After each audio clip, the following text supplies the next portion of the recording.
નમસ્કાર વિદ્યાર્થી મિત્રો, ધોરણ 12 આંકડાશાસ્ત્ર પ્રકરણ 3 સુરેખ નિયત સંબંધમાં આપણે ત્રીજી રીત યુવી ની રીતમાં જ્યારે માપનું ઉગમ બિંદુ અને માપનું પરિવર્તન કરીએ છીએ ત્યારે ઉગમ બિંદુની અહીંયા કોઈ અસર થતી નથી, પણ સ્કેલ પરિવર્તન અથવા માપનું પરિવર્તન કરીએ છીએ ત્યારે થોડુંક ફેરફાર આવે છે અને એ ફેરફાર શું થાય છે એનો એક સ્વાધ્યાયનો દાખલો તમને ગણાવું છું.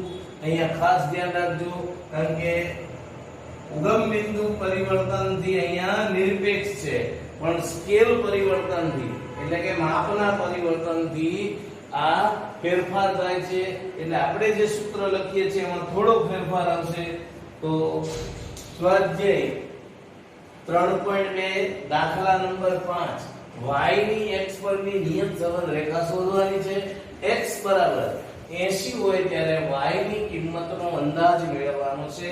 હવે અહીંયા જે વિગત આપી છે x માં એ ગ્રાહકોની સંખ્યા આપી છે. શું કીધું છે? ગ્રાહકોની સંખ્યા.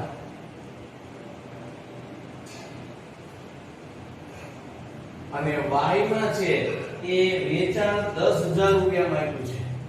હવે અહીંયા ખાસ આ ધ્યાન રાખવાનું છે, વેચાણ 10000 રૂપિયા. એટલે કે આ જે છે 2 એને ગુણ્યા 10000 કરવાના, એટલે કે આ 20000 વેચાણ છે એ ધ્યાન રાખવાનું છે. પછી હવે આપણે થોડો ફેરફાર કરવાનો છે, અહીંયા ધ્યાન રાખો. તો u માં તમે જુઓ તો કિંમતો 50 70 170 150 અને 120 છે આ ગ્રાહકોની સંખ્યા. તો પહેલું કામ આપણે નિયત સંબંધમાં ચર્ચા કરી હતી કે મધ્યક શોધીએ છીએ. તો પહેલા x નો મધ્યક x બાર સિગ્મા x છેદમાં n. તો સિગ્મા x આવે છે 560 અને જુઓ તમે અહીંયા 3 ને 3 6 સંખ્યા છે ભાગ્યા 6 6 નવા 54 20 6 તેરી 18 2 વજા 20 6 તેરી 18 6 તેરી 18 93.33 મધ્યક આવશે. હવે બીજો મધ્યક y નો મધ્યક જેને આપણે y બાર વડે દર્શાવીએ છીએ. y બાર બરાબર સિગ્મા y છેદમાં n એટલે કે 14.4 ભાગ્યા 6. તો અહીંયા તમે જુઓ 6 દુ 12 2 વજા 24 6 ચોકુ 24 એટલે કે 2.4 આવશે. આ મધ્યક બેના થયા. બે મધ્યક તમે જુઓ અપૂર્ણાંક છે એટલે uv ની રીત જ આવશે, ધારેલા મધ્યકની રીત આવશે. પણ એમાં પણ આપણે આગળ વધીએ તો એક પોઈન્ટમાં સંખ્યા છે અને એક સંખ્યા એવી છે કે જેમાં મીંડું પાછળ છે એટલે એને ભાગાકાર કરવાનો છે, એટલે બેયમાં સ્કેલ પરિવર્તન કરવાનું છે. તો અહીંયા u માં તમે જુઓ તો આપણે ધારીશું કે 93.33 છે. તો એની નજીકની સંખ્યા એવી ધારવાની કે જેનાથી આપણને ભાગાકાર બાદબાકીમાં સરળતા રહે. તો અહીંયા 100 મારી ગણતરી એ સહેલું પડે એટલે a બરાબર હું 100 ધારીશ. બીજું કે બધી જ સંખ્યા એવી છે કે જેને એક કોઈ સંખ્યા વડે ભાગી શકાય છે. તમને બધાને ખબર પડે કે બધાની પાછળ એક મીંડું છે એટલે બધાને 10 વડે ભાગી શકાય. એટલે અહીંયા cx 10 થશે. તો u બરાબર x - 100 અને ભાગ્યા 10 માટે અહીંયા આ a બરાબર ધારેલો મધ્યક 100 થશે અને cx જે 10 આવશે. અહીંયા તમે ગમે તે સંખ્યા ધારી શકો છો. બે વાર 70 આપ્યા છે, 70 ધારો તોય જવાબ આવશે. ઘણા એવું કહે છે 50 ધારવાના, નાની સંખ્યા તોય જવાબ આવશે. જવાબમાં કોઈ ફેર પડવાનો નથી, પણ ગણતરી સાચી હોવી જોઈએ. તો એવી જ રીતે તમે અહીંયા v માં જુઓ તો v માં આપણે જે મધ્યક આવ્યો એ 2.4 છે અને આપણે જે ધાર્યા છે ધારવાના છે એની નજીકની સંખ્યા. તો અહીંયા પણ જો બે વાર છે એટલે બે જ ધારી લઈએ છીએ. તો અહીંયા શું આવશે y ઓછા 2 ભાગ્યા 0.1. હવે આ 0.1 કેવી રીતે આવ્યું? તો 0.1 માં ભાગાકાર કરી શકાય છે.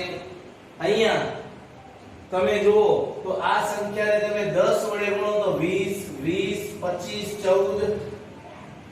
40 અને 25 થશે. એ જ રીતે 0.1 વડે ભાગો તો પણ આ જ આવશે. એટલે પોઈન્ટ દૂર કરવા માટેનું એક બે વિકલ્પ છે જે તમે લખવું હોય લખી શકો. તો અહીંયા b બરાબર 2 આવશે અને cy જે ભાગાકાર કરીએ છીએ 0.1. એટલે અહીંયા આ ગણતરીમાં ખાસ ધ્યાન રાખશો. તો પહેલેથી હવે જોઈએ તો 50 માઈનસ 100 ભાગ્યા 10 એટલે કે 5 માઈનસ 10 એટલે -5 આવશે. કેટલા આવશે? -5.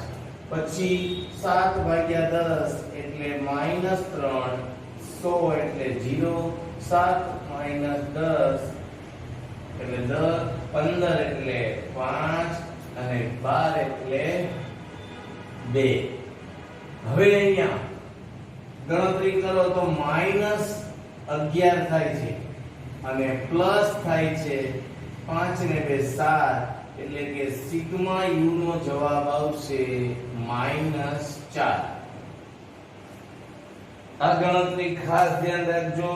મેં જે ગણતરી કરી ટૂંકી રીતે અહીંયા મીંડું છે બધાને અને 10 વડે ભાગવાના છે એટલે અહીંયા 10 થાય અને અહીંયા 5 માંથી 10 જાય જે આવે એ બાદબાકી થઈ જાય. એવી જ રીતે તમે અહીંયા જુઓ તો આ 20 માંથી 20 જાય તો 0. અહીંયા પણ 0. 25 માંથી 20 જાય 5 આવશે. 14 માંથી 20 જાય 6 આવશે પણ કેવા માઈનસ. 40 માંથી 20 જાય તો અહીંયા આવશે 20 અને 25 માંથી 20 જાય તો આવશે 5. 20 ને 10 30 પ્લસ અને માઈનસ આવે છે 6 એટલે અહીંયા જવાબ આવશે 24. બરોબર. હવે આ જવાબ છે એ સિગ્મા v આવશે.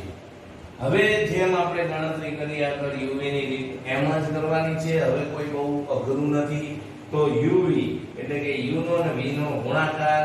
તો જુઓ 0 ગુણ્યા 5 કોઈ પણ સંખ્યાને 0 વડે ગુણો એટલે 0 આવશે. અહીંયા પણ 0, અહીંયા પણ 0. 6 તેરી 18 બે સંખ્યા બે નિશાની સરખી એટલે પ્લસ. 20 50 100 બીજો કોઈ વિચાર જ નથી કરવાનો. નાની મોટી 5 2 10 ગુણાકારની વાત છે. તો હવે સરવાળો કરો 128 સિગ્મા uv 128 આવશે. હવે u સ્ક્વેર તો અહીંયા u બરાબર તમે જુઓ તો આ જે સંખ્યા છે એનો વર્ગ કરવાનો છે. કોઈ પણ સંખ્યાનો વર્ગ હંમેશા પ્લસ આવે. 5 નો વર્ગ, 3 નો વર્ગ, 0 નો વર્ગ 0 થાય. 5 નો વર્ગ સોરી 3 નો વર્ગ 9, 5 નો વર્ગ 25 અને 2 નો વર્ગ 4. ટોટલ કરો 25 દુ 50 9 દુ 18 68 અને 4 72 સિગ્મા u સ્ક્વેર 72 આવશે.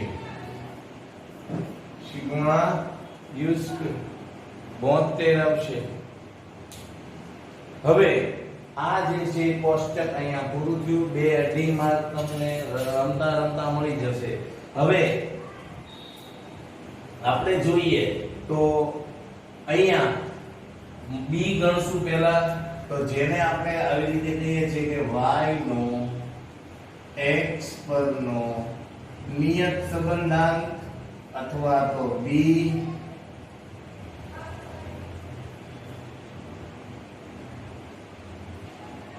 જેને byx અથવા b અથવા તો y નો x પરનો નિયત સંબંધાંક કહીશું. નિયત સંબંધ રેખાનો ઢાળ પણ કહેવાય છે. હવે અહીંયા સૂત્રમાં થોડો ફેરફાર છે. n sigma uv minus sigma u sigma v છેદમાં n sigma u square minus sigma u નો હોલ સ્ક્વેર. હવે અહીંયા આ સ્કેલ પરિવર્તન કર્યું છે એટલે અહીંયા આવશે cy upon a cx. આ સૂત્રમાં આટલો ફેરફાર છે, બાકી બધું એઝ ઇટ ઇઝ જેમ આપણે ગણતા હતા એમ.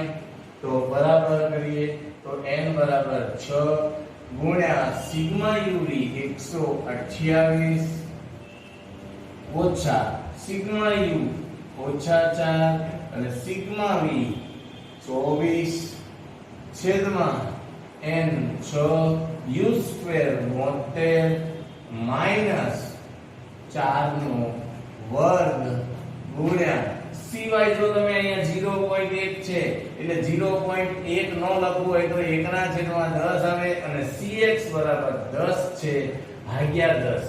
તો હવે અહીંયા ભાગ્યા 10 છે એ 10 એમનેમ લખો.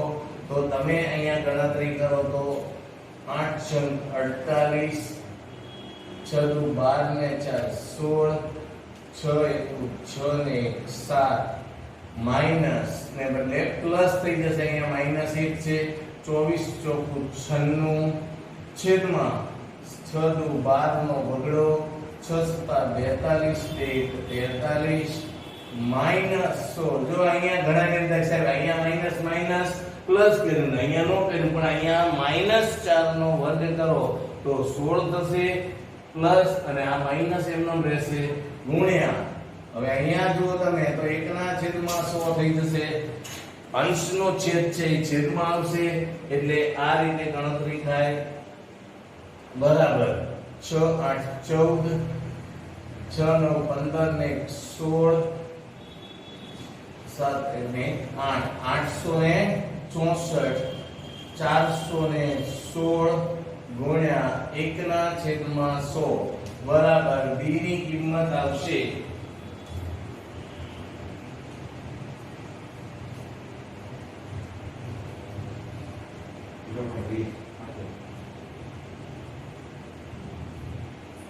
0.20.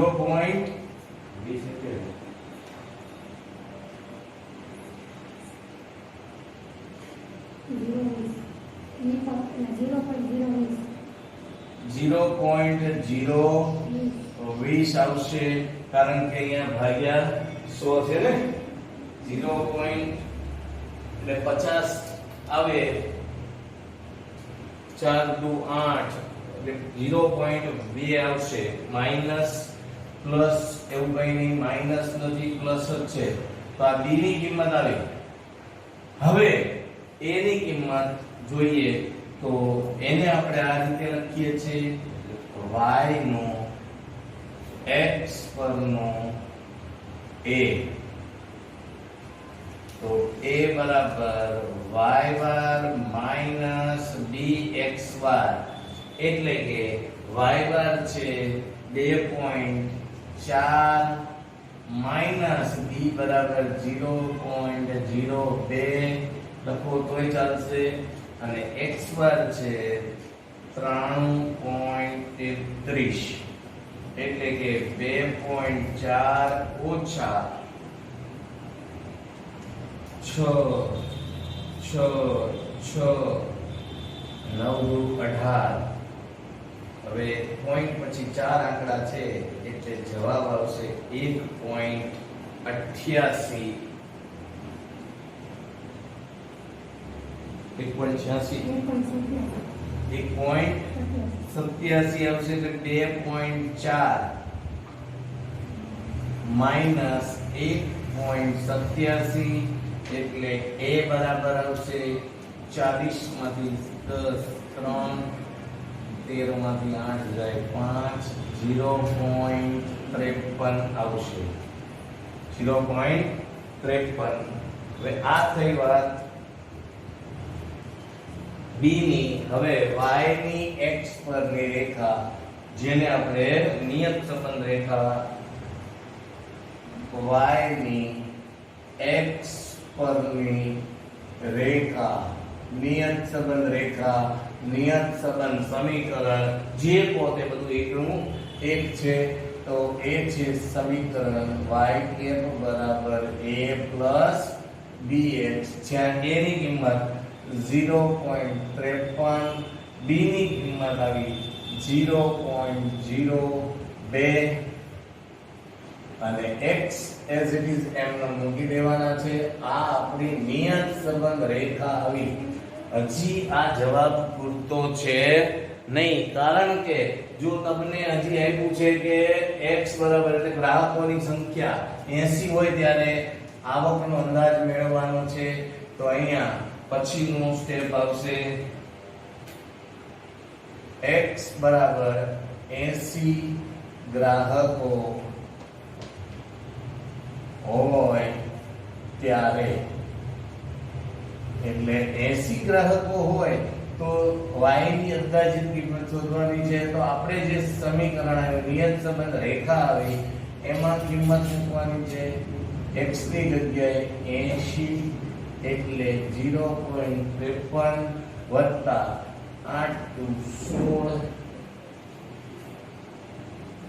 આવશે, એટલે કે 16.1.6 એટલે કે 1.6 અને ગુણ્યા એટલે વત્તા એટલે કે 2.13 આ y કેપ આવશે. પણ અહીંયા જો તમને કિંમત 10000 માં આપી છે એટલે અહીંયા લખવું પડશે 10000 રૂપિયા. હજી અધૂરો જવાબ છે એટલે આપણે આખું વાક્ય લખી નાખવાનું કે જ્યારે ગ્રાહકો ની સંખ્યા 80 હોય ત્યારે અંદાજિત વેચાણ આપ્યું છે ને, તો અંદાજિત વેચાણ રૂપિયા 2.13 અથવા આને 10000 વડે ગુણો એટલે 4 મીંડા 2 ખસે આમ 21300 થાય, તો 21300 હશે. આ જવાબ આવશે. છે જવાબ. એટલે આ રીતે આ દાખલો ગણવાનો છે. હવે આપણે ટૂંકા દાખલાની ગણતરી કરીએ. 3 માર્કમાં આ દાખલો પૂછાય છે. આ 3 માર્કમાં dyx અને a શોધીને y ની x પરની નિયત સંબંધ રેખા શોધવાની હોય છે. તો પહેલા સૌપ્રથમ આપણે સૂત્રો જોઈએ. તો એના b ના સૂત્રો મેં સમજાવ્યા છે, કારણ કે a ની કિંમતમાં કોઈ a ના સૂત્રમાં ફેરફાર થતો નથી, એટલે અહીંયા a નું સૂત્ર as it is જ રહે છે, એટલે એમાં કોઈ ફેરફાર થતો નથી. તો હવે ટૂંકા દાખલા માટે b બરાબર byx ના સૂત્રો છે અથવા b ના સૂત્રો છે. તો જ્યારે કોવેરિયન્સ sx² અથવા sx આપેલું હોય ત્યારે તો b અથવા જેને આપણે dyx કહીએ છીએ એનું સૂત્ર થશે કોવેરિયન્સ xy ના છેદમાં sx નો વર્ગ, એટલે x નું વિચરણ, x અને y નું સહવિચરણ અને છેદમાં x નું વિચરણ. ગુજરાતીમાં લખવું હોય તો આવી રીતે લખાય. બીજું સૂત્ર છે, તમને રકમમાં સિગ્મા x - x બાર y - y બાર n sx અથવા sx² આપ્યા હોય તો તમને ખબર પડી જોઈએ કે b બરાબર આ સૂત્ર આવશે સિગ્મા x - x બાર y - y બાર ના છેદમાં n ગુણ્યા sx નો વર્ગ. કારણ કે આપણને કોવેરિયન્સ નું સૂત્ર ખબર છે કે સિગ્મા x - x બાર y - y બાર છેદમાં n થાય, તો આ કોવેરિયન્સ ને છેદમાં જે હતું એનું જ છે. જો તમે તો અહીંયા બીજો કોઈ ફેરફાર છે નહીં. એ જ રીતે ત્રીજું સૂત્ર છે સિગ્મા x માં n x બાર y બાર sx અથવા sx નો સ્ક્વેર આપેલો હોય ત્યારે તો આ સૂત્રનો ઉપયોગ કરવાનો છે. dyx બરાબર d બરાબર sigma xy minus n x બાર y બાર છેદમાં n ગુણ્યા sx નો વર્ગ.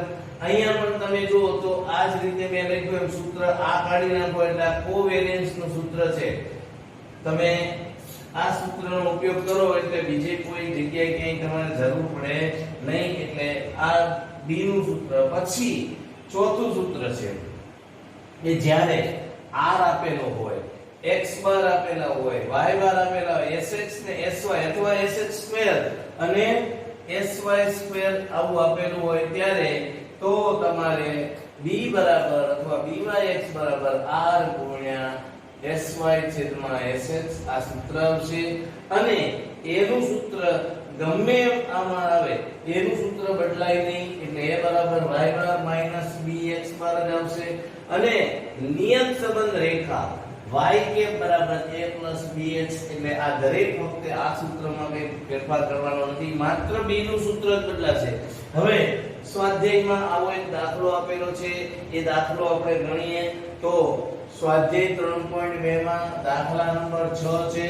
y ની x પરની નિયત સંબંધ રેખા શોધવાની છે. એમાં તમને કીધું છે કે x છે નફો લાખ રૂપિયામાં અને y છે એ વહીવટી ખર્ચા લાખ રૂપિયામાં છે. તો એનો મધ્યક આપ્યો છે તો તમને અહીંયા ખબર પડી જવી જોઈએ કે આ છે એ મધ્યક એટલે x બાર કહેવાય અને આ y નો મધ્યક એટલે y બાર. એવી જ રીતે આ પ્રમાણિત વિચલન છે તો sx આ x નું પ્રમાણિત વિચલન, આ sy y નું પ્રમાણિત વિચલન થશે. સહવિચરણ આપેલું છે. સહવિચરણ એટલે આને આપણે શું કહીએ છીએ? Covariance xy, covariance સહવિચરણ xy. તો આ વિગત આપી છે એમાંથી તમે જો કોવેરિયન્સ આપ્યું છે, sx ને sy આપેલું છે તો તમે જો પહેલું જ સૂત્ર આ કોવેરિયન્સ વાળું અને sx સ્ક્વેર અથવા sx આપેલું હોય ત્યારે આ રીતનું આવશે એટલે આપણે આ સૂત્ર નંબર 1 નો ઉપયોગ થશે. આ રીતમાં પહેલા તો એ જ નક્કી કરવાનું કે કયું સૂત્ર આવશે, એ તમને ખબર પડી જાય એટલે તમારે દાખલામાં ક્યાંય કોઈ ભૂલ નહીં પડે. ઉતાવળ નહીં કરવાની. આ સૂત્રો 5 વાર લખી લેવાના, સમજી લેવાના. આનું આ જ સૂત્ર પહેલા 5 વાર લખો, ઉપરની વિગત લખવાની 5 વાર, પછી આ 5 વાર લખો એટલે તમને ખબર પડી જાય કે આ સૂત્ર આ વિગત આપી હોય ત્યારે જ આવશે. તો અહીંયા આપણે દાખલો ગણીએ તો કોવેરિયન્સ xy 10.4 sx બરાબર 6 માટે sx નો સ્ક્વેર જુઓ તો કેટલો થશે? 36. એવી જ રીતે sy બરાબર 3 છે તો માટે sy સ્ક્વેર બરાબર 9 થશે. હવે x બાર અને y બાર, x બાર 60 છે અને y બાર આવ્યા છે 25 એટલે સૂત્ર નંબર 1 નો ઉપયોગ કરીને આપણે પહેલા y નો x પરનો નિયત સંબંધાંક શોધીશું. તો સૂત્ર 1 નો ઉપયોગ કરી b અથવા તો byx બરાબર કોવેરિયન્સ xy છેદમાં sx નો સ્ક્વેર. અહીંયા કોવેરિયન્સ 10.4 આપેલું છે અને sx સ્ક્વેર આપણે જોયું 36 આવે છે તો અહીંયા જવાબ આવશે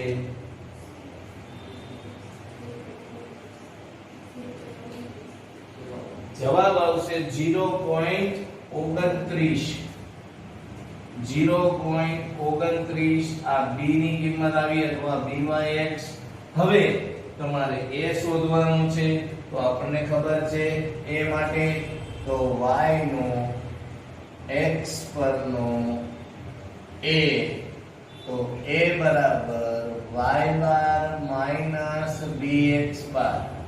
તો y બાર છે એ તમે જોઈ શકો છો અહીંયા જુઓ તો ખબર પડશે. અહીંયા આપણે વિગતમાં લખ્યું છે એ 25 છે ઓછા b ની કિંમત આવી 0.29.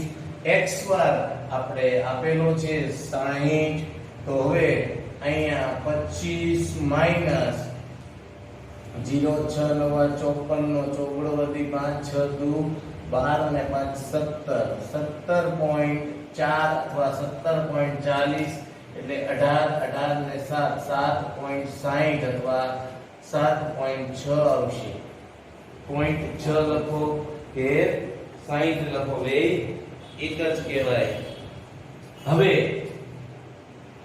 y ની x પરની નિયત સંબંધ રેખા y ની x પરની નિયત સંબંધ રેખા આ નિયત સંબંધાંક કહેવાય બરોબર b એટલે તો અહીંયા નિયત સંબંધ રેખા છે જેને આપણે y કેપ બરાબર a bx આ રેખા હવે એમાં જે કિંમત મળી એ મૂકીએ તો a ની કિંમત આવી 7.6 અથવા 60 જે લખો તે વત્તા b ની કિંમત આવી 0.29 અને x એમને મૂકી દેવાના છે આ એપ્રોક્સિમેટ અંદાજિત કિંમત મળશે એટલે અહીંયા આ ખાસ ધ્યાન રાખજો કે આ જે કિંમત મળે એ અંદાજિત કિંમત મેં તમને આ ચેપ્ટર શરૂ કર્યું ત્યારે કીધું હતું કે સહસંબંધ અને નિયત સંબંધમાં શું ફેર છે તો સહસંબંધમાં બે ચલ વચ્ચેનો આપણને સહસંબંધાંક જ ખબર પડતી હતી એક ચલમાં ફેરફાર થવાને કારણે બીજા ચલમાં ફેરફાર થાય છે એ ખબર પડતી હતી પણ કેટલો ફેરફાર થાય છે જાણી નથી શકાતું અહીંયા આપણે કેટલો ફેરફાર થાય છે જાણી શકીએ છીએ આ ખાસ ધ્યાન આપજો આ જે કિંમત આવશે એ અહીંયા કઈ કિંમત આવશે અંદાજિત એપ્રોક્સિમેટ કિંમત આવશે એટલે આ જે અહીંયા x બરાબર આપ્યું હોય ત્યારે મૂકવાનું રહેશે અહીંયા પૂછ્યું નથી ટૂંકા દાખલામાં 3 માર્કમાં લગભગ ના પૂછાય એટલે અહીંયા પૂછેલું નથી તો આ થઈ વાત ટૂંકા દાખલા પછીના દાખલા નેક્સ્ટ એપિસોડમાં ઘરે રહો સલામત રહો જય હિન્દ જય ભારત